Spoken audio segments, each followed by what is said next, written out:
వీళ్ళకి వేరే పని లేనట్టుంది. ఉదయాన్నే స్టార్ట్ చేశారు. అమ్మా సంధ్య? సంధ్య కాదు, ఆమె మొగుణ్ణి. బాబు ఆకాశు, సంధ్య ఉందా? ఉంది.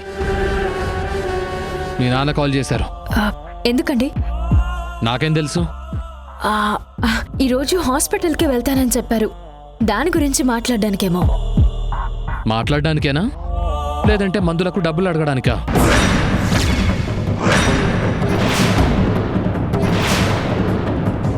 అడిగితే ఇస్తానండి, అందులో తప్పే ఉంది. ఆస్తి నాకు అమ్మకూడదని నిర్ణయించుకున్న తర్వాత ఈ ఇంటి నుంచి ₹1 కూడా వాళ్లకు వెళ్ళటం నాకు ఇష్టం లేదు. మీ ఇష్టం ఏంటండి? నా అకౌంట్లో డబ్బులున్నాయి, నేను సంపాదించిన శాలరీ, ఆ డబ్బులు ఇస్తాను. నీకెన్నిసార్లు చెప్పాలి సంధ్య? పెళ్ళైన తర్వాత భార్యకు సంబంధించిన ప్రతిదీ భర్తదే. నాకు నీ మీద అన్ని రైట్స్ ఉన్నాయి. రైట్స్ గురించి మాత్రమే మాట్లాడితే సరిపోదండి, బాధ్యతలు కూడా పంచుకోవాలి. ఏంటి సంధ్య ఇలా మారిపోయావు? వాళ్లకన్నా నేనే ఎక్కువని జాబ్ మానేసావు కదా. ఇప్పుడు నా మాట కన్నా వాళ్లే ఎక్కువయ్యారా? మీ ప్రేమ అంతా ఇంటి స్థలం కోసమే అని తెలిసిన తర్వాత కూడా మారకుండా ఎలా ఉంటానండి? మా అమ్మ నాన్నలకి నేను తప్ప ఎవరూ లేరు. వాళ్ళ బాధ్యత తీసుకోవాల్సింది నేనే. వాళ్ళు నీకు అమ్మా నాన్నలు కాదు, అత్త మామ.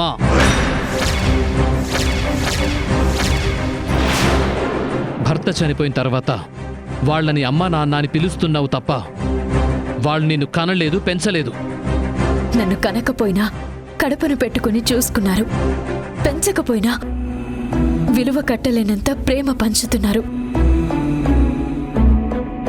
అమ్మా నాన్న అన్నది మీకు పిలుపులా అనిపించినా నా దృష్టిలో మాత్రం అదే మా మధ్య బంధం.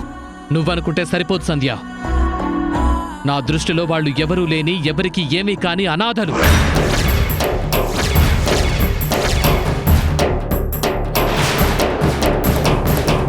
ఆ మాట మాత్రం అనకండి. నేను బతుకున్నంత కాలం వాళ్ళు అనాథలు కాదు. ఎందుకు కాదు? కొడుకు చచ్చిపోయిన తర్వాత కోడలు సంపాదన మీద ఆధారపడుతున్నారు. గవర్నమెంట్ ఇస్తున్న పెన్షన్తో అడ్జస్ట్ అవ్వలేక నీ దగ్గర శాలరీ అడుక్కుంటున్నారు. సొంత ఇల్లుండి కూడా ఇలా ముష్టివాళ్లలా బతికే కన్నా ఉరేసుకొని చావచ్చు కదా.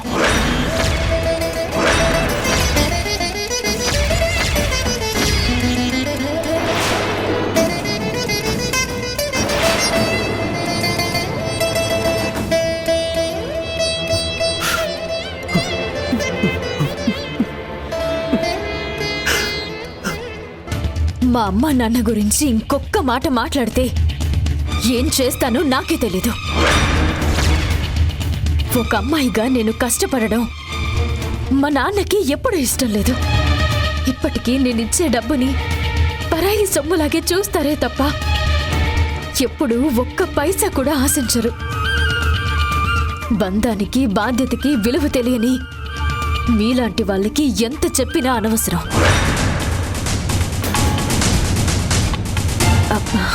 హలో నాన్నా, నాన్నా,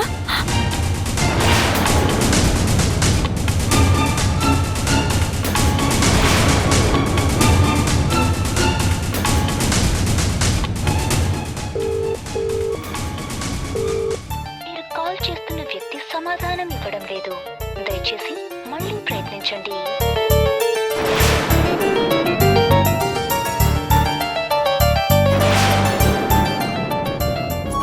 వసంత కోకిలా జగమంతా గెలుపులా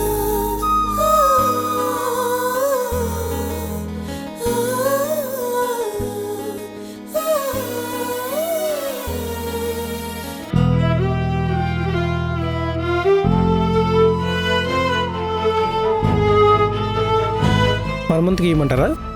ఇవ్వండి. 2600 అవుతుంది. 2600? అవును.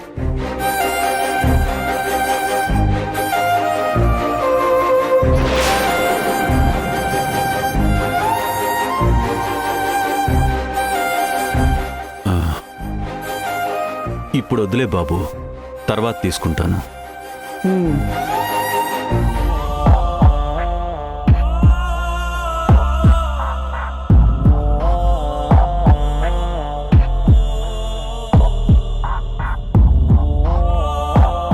గవర్నమెంట్ ఇస్తున్న పెన్షన్తో అడ్జస్ట్ అవ్వలేక నీ దగ్గర శాలరీ అడుక్కుంటున్నారు.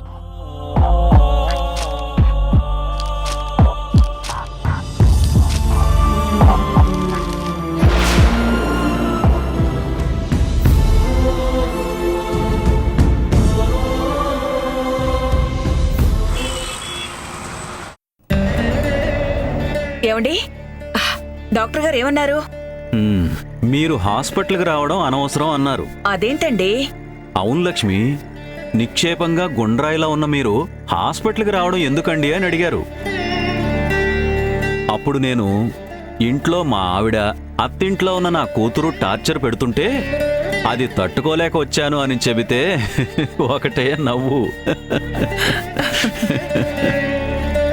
నేను ఆరోగ్యంగానే ఉన్నానని చెప్పినా వినకుండా నువ్వు పంపించినందుకు 500 వేస్ట్ అయ్యాయి.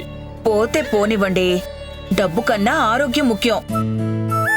మీ గురించి మీరు చెప్పడం కన్నా డాక్టర్ గారు చెబితే మాకు ధైర్యంగా ఉంటుంది. ఈ కాలంలో ధైర్యం కన్నా డబ్బే ముఖ్యం లక్ష్మి. డబ్బు లేకపోతే మనిషి ఎంత పిరికివాడైపోతాడో తెలుసా? చిన్న చిన్న విషయాలకు కూడా భయపడాల్సి వస్తుంది. చిన్న చూపుల్ని భరించాల్సి వస్తుంది. ప్రాణం విలువతో పోల్చుకుంటే డబ్బు ఏమాత్రం సరిపోతుందండి.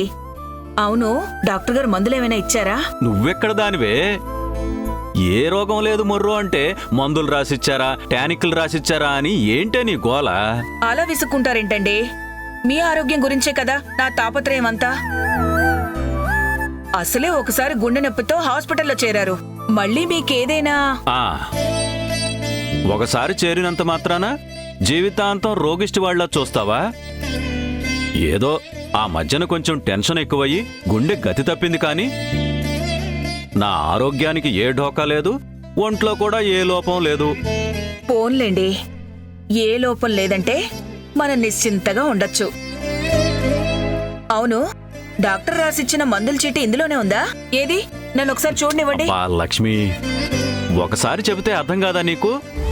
నాకు ఏ సమస్య లేనప్పుడు ఆయన కూడా పేపర్ ఎందుకు వేస్ట్ చేయడం అని ఏం రాయలేదు. పాత మందులే వాడండి అని చెప్పాడు.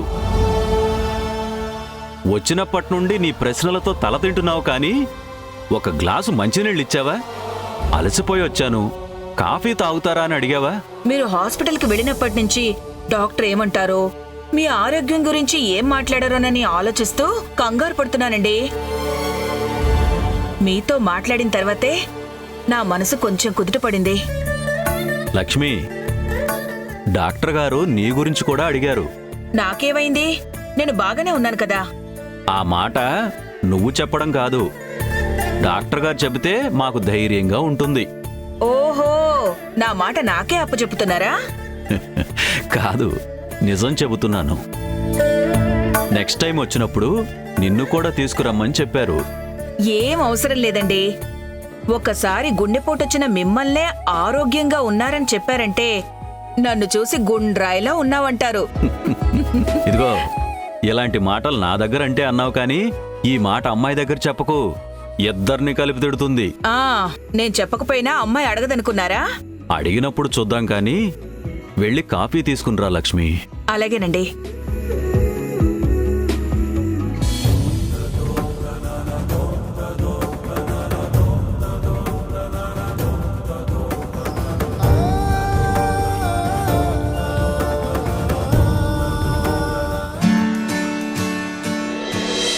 గోరింటాకు ఎర్రగా పండకపోతే మాత్రం నీకు పనిష్మెంట్ ఉంటుంది, గుర్తు పెట్టుకో.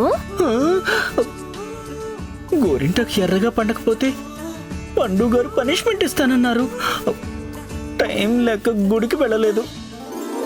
ఆ గోరింటాకు ఏమైందో ఏంటో దేవుడా, ఎలాగైనా ఈ గండం నుంచి గట్టెక్కిస్తే ఒక్కసారి కాదు, వారం రోజులు వరుసగా నీ గుడికొస్తాను.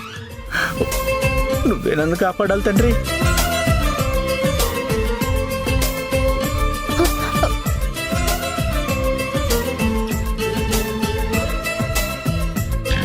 హాయ్ పండు గారు, గోరింటాకు చెయ్యి కంటికి రాసుకున్నారా? అంత ఎర్రగా చూస్తున్నారు. అంటే కామెడీ చేస్తున్నావా? నేనంటే అంత వెటకారంగా ఉందా నీకు? లేదండి, ఊరికే క్యాజువల్ గా అడిగాను. నువ్వు గోరింటాకు రుబ్బి తీసుకొనొచ్చావే, ఎర్రగా పండుతుందా లేదా అని నాకు డౌట్ వచ్చింది. పండలేదా అండి? నువ్వే చూడు.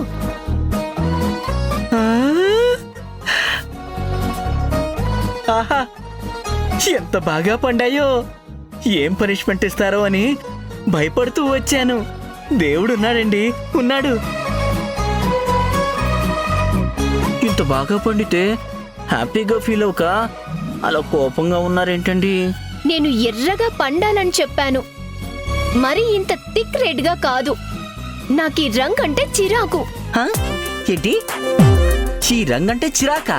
అవును, నువ్వు చేసిన పనికి, ఇచ్చిన మాటకి నీకు పనిష్మెంట్ తప్పదు. ఇది చాలా దారుణం అండి. మీరు పనిష్మెంట్ ఇవ్వాలని ఫిక్స్ అయ్యారు, అందుకే ఏదో వంక వెతుక్కుంటున్నారు. అంటే వంకలు డొంకలు వెతుక్కునేదానిలా ఉన్నానా? నువ్వన్న మాటలకి నా మనోభావాలు దెబ్బతిన్నాయి. ఎప్పుడే ఎస్ఐ గారికి కాల్ చేస్తాను. అయ్యో వద్దండి, ఆవిడొచ్చి ఇచ్చే పనిష్మెంట్ కన్నా మీరే ఏదో ఒకటి చెయ్యండి. నేనంటే నీకు బాగా కామెడీ అయిపోయింది కాబట్టి నీకు సీరియస్ పనిష్మెంట్ ఇవ్వాలి.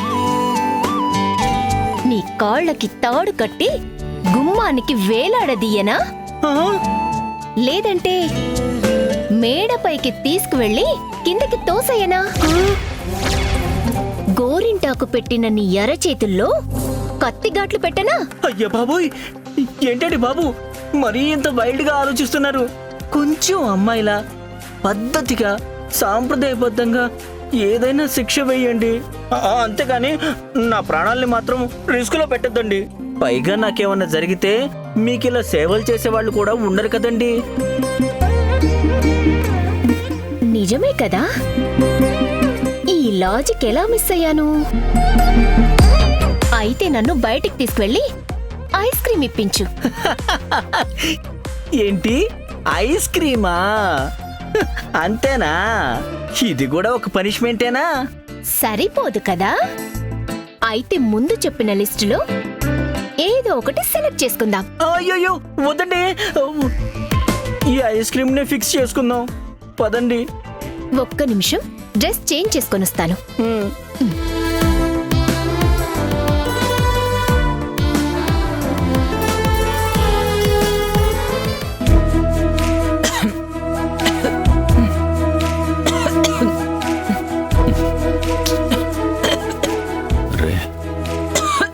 లక్ష్మి, ఎందుకు ఈ పనులన్నీ? రా.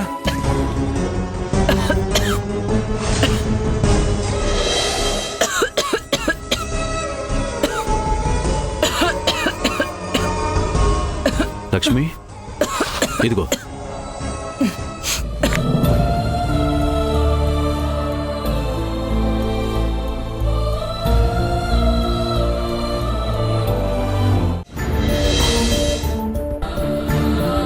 నా దృష్టిలో వాళ్ళు ఎవరూ లేని, ఎవరికి ఏమీ కాని అనాథలు. సొంత ఇల్లుండి కూడా ఇలా ముష్టివాళ్లలా బతికే కన్నా ఉరేసుకొని చావచ్చు కదా.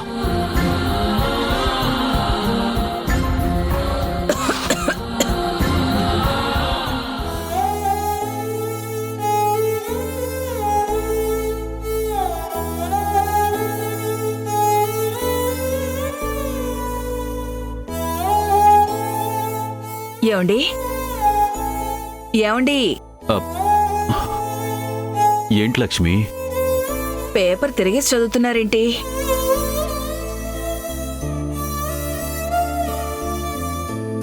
ఒక పని చేసేటప్పుడు వేరే దాని గురించి ఆలోచించొద్దని చెప్పి ఇప్పుడు మీరేం చేస్తున్నారు? నా గురించి ఎందుకు గాని ఈ మధ్యన నీకు దగ్గు ఎక్కువగా వస్తుంది.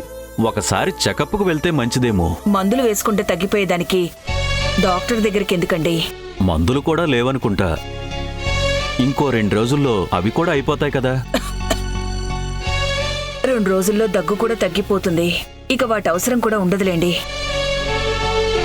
ప్రతి నెల మందుల గురించి మనం ఆలోచించకుండా సంధ్య వచ్చి చూసి ఆ డబ్బా నింపి వెళ్ళేది. ఈసారి ఎందుకో మర్చిపోయినట్టుంది.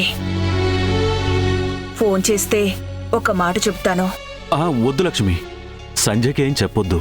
అమ్మో, చెప్పకపోతే ఇంకేమైనా ఉందా? ఇంటికొచ్చిన తర్వాత నన్ను తిడుతుంది. అది కాదు లక్ష్మి, సూర్య ఉన్నన్ని రోజులు మనకి ఏ లోటు లేకుండా చూసుకున్నాడు. ఆ తర్వాత సంజ కూతురిగా మారి బాధ్యతలన్నీ తీసుకుంది. కానీ ఇప్పుడు తనకంటూ ఒక కుటుంబం ఉంది. మనం ఇంకా సంజని డబ్బులు అడగడం, ఖర్చు పెట్టించడం పద్ధతి కాదు. నాకొచ్చే పెన్షన్ మన ఖర్చులకు సరిపోకపోవడం వల్లే అన్నిటికీ సంజ మీద ఆధారపడడం అలవాటైపోయింది. ఇక నుండి ఆ అలవాటు మనం మార్చుకోవాలి. మార్చుకోవడానికి ఏముందండి, మందులు తగ్గించుకుంటే సరి. ఇక నుంచి నేను దగ్గొచ్చినప్పుడే ఆ మాత్రలు వేసుకుంటాను. మతేమైనా పోతుందా నీకు? నీది మామూలు దగ్గు ఆయాసం కాదు లక్ష్మి, అది ఆస్తమా. దానికి జీవితాంతం మందులు వాడాలి. ఖర్చులు తగ్గించుకోమని మీరే చెప్తారు. అనవసరపు ఖర్చు ఎందుకు అంటే నా మీద అరుస్తారేంటండి? ఒకసారి గుండెపోటు వచ్చినందుకే మీకు ఏ మందులు వద్దని డాక్టర్ గారు చెప్పారు. నా రోగం ఒక లెక్క చెప్పండి. మీరు నా గురించి ఏమీ ఆలోచించొద్దు. మహా అయితే ఇంకో 5 ఏళ్ళో 10 ఏళ్ళో బ్రతుకుతాను. మీరు నవ్వుతూ నా పక్కనుంటే మందులు మించిన ధైర్యంతో, వైద్యానికి మించిన ఆరోగ్యంతో ఉంటాను.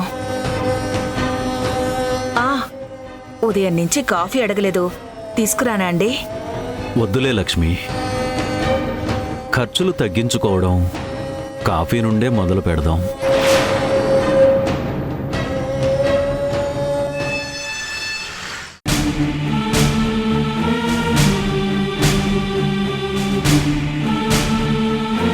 ఇన్ని రోజుల అశ్రద్ధ వల్ల చాలా నష్టం జరిగింది. అది మీ హెల్త్కి ఎంత రిస్కో మీకు అర్థం కావడం లేదు. డాక్టర్ ఏమంటారో, మీ ఆరోగ్యం గురించి ఏం మాట్లాడారోనని ఆలోచిస్తూ కంగారు పడుతున్నానండి. మీతో మాట్లాడిన తర్వాతే నా మనసు కొంచెం కుదుటపడింది. కాటికిపోయే ఈ వయసులో నన్ను కష్టపెట్టడం ఎందుకు భగవంతుడా? ప్రశ్నలు సృష్టించిన నువ్వే సమాధానం కూడా చూపించు తండ్రి. మదరా,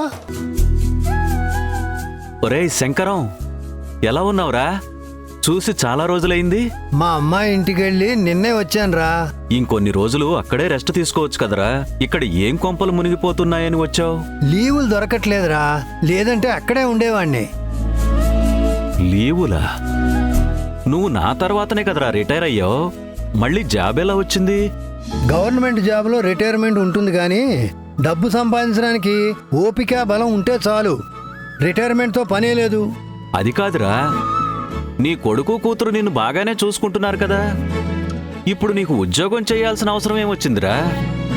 ఈ వయసులో మనల్ని ప్రేమగా చూసుకునే వాళ్ళకన్నా తప్పక భరించే వాళ్ళు ఉంటారా.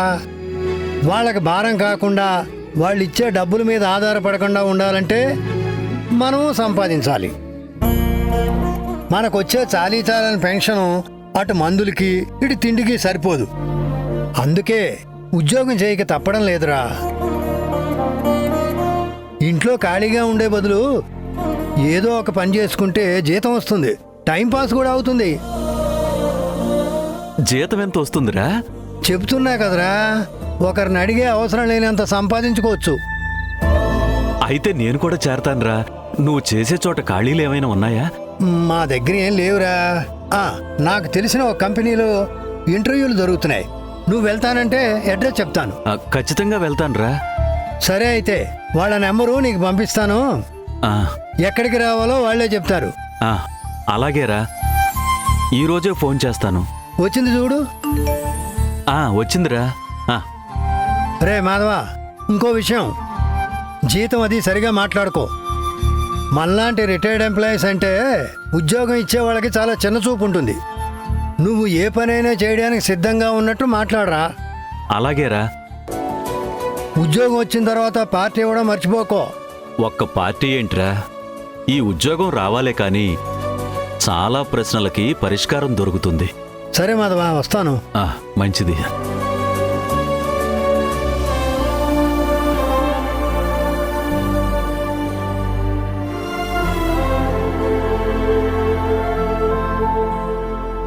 రిటైర్డ్ పోస్ట్ మాస్టరా మీరు? అవునండి. పెన్షన్ తీసుకునే వయసులో ఈ జాబ్ టెన్షన్లు ఎందుకండి? ఈ జాబు నాకు చాలా అవసరం అండి. ఈ జాబు మీరు అనుకున్నంత ఈజీ కాదు, చాలా కష్టపడాల్సి ఉంటుంది. ఎంత కష్టమైనా చేస్తాను సార్. నాకు నమ్మకం లేదండి. సారీ, ఇక మీరు వెళ్ళొచ్చు.